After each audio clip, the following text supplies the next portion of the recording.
African American mayor.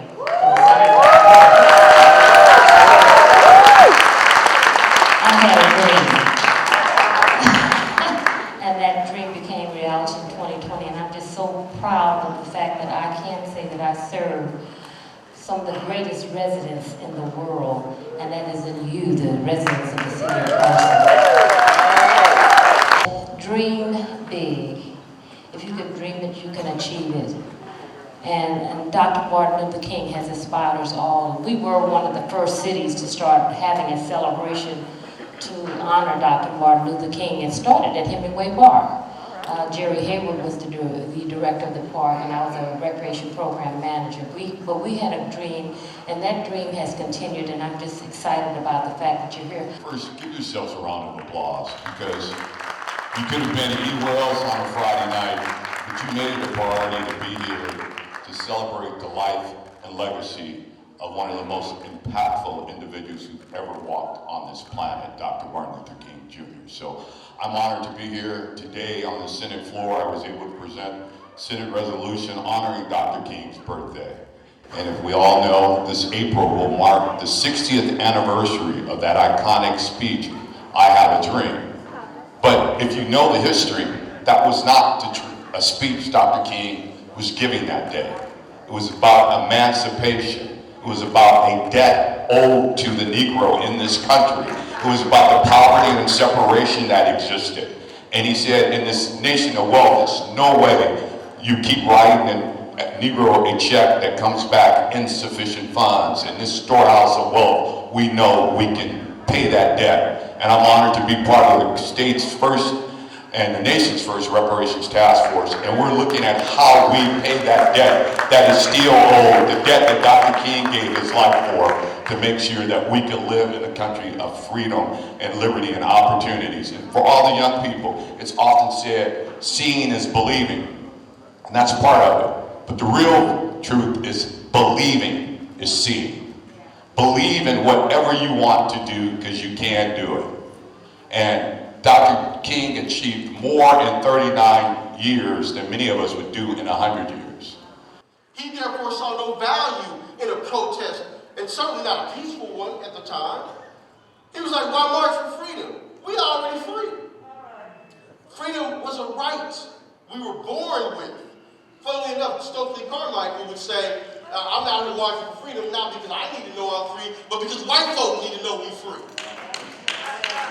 So Dr. X was like, anyone suggesting or behaving as if it was not our right, should be considered the devil, and made to understand that we will live free here in America and everywhere else, and we will do so by any means necessary. Dr. King walked on stage that fateful day, and he began, I am happy to join with you today in what will go down in history as the greatest demonstration for freedom in the history of our nation. 5 years ago, a great America in whose symbolic shadow we stand today signed the Emancipation Proclamation. This momentous decree came as a great beacon light of hope to millions of Negro slaves who had been seared in the flames of withering injustice. It came as a joyous daybreak to end the long night of their captivity. But 100 years later, the Negro still is not free. 100 years later, the life of a Negro is still sadly crippled by the manacles of segregation and the chains of discrimination. 100 years later, the Negro lives on a lonely island of poverty in the midst of a vast ocean of material prosperity. 100 years later, the Negro is still languished in the corners of American society and finds himself an exile in his own land. And so we've come here today to dramatize a shameful condition. In a sense, we've come to our nation's capital to cash a check.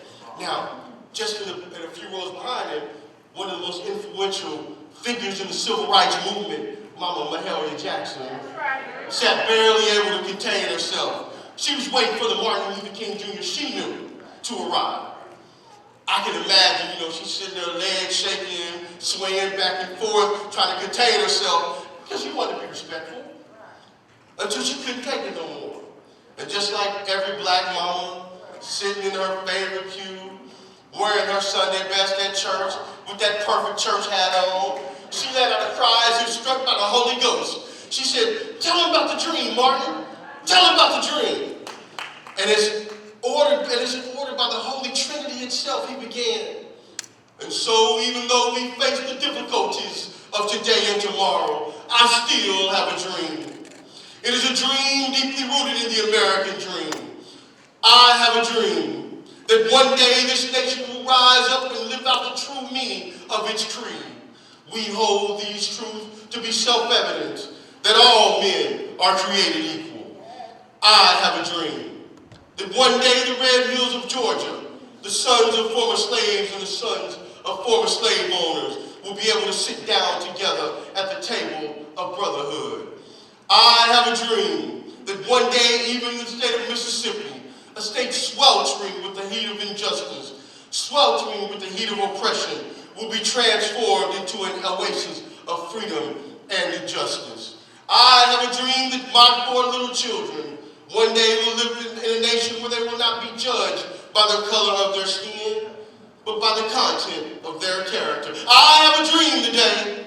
I have a dream that one day down in Alabama, with its vicious racists, with its governor having his lips tripping in the words of interposition and nullification, one day right there in Alabama, little black boys and black girls will be able to join hands with little white boys and white girls as sisters and brothers. I have a dream today. I have a dream that one day every valley shall be exalted, and every hill and mountain shall be made low. The rough places will be made plain, and the crooked places will be made straight. And the glory of the Lord shall be revealed, and all flesh shall see it together. This is our hope, and this is the faith I go back to the South with. Necessary in every aspect of humanity, but they are not enough. They are simply the first 3 steps to what should be the true goal of society. That goal is justice. Dr. Martin Luther King Jr. said it is not possible to be in favor of justice for some people and not be in favor of justice for all people. Dr. King used these words to serve as both a warning and a clear call to action. He warns that we all have the capacity to be unfair by only seeing our preferred side as being worthy of justice. He calls us to action as people who push past our biased instincts and work toward achieving justice for all.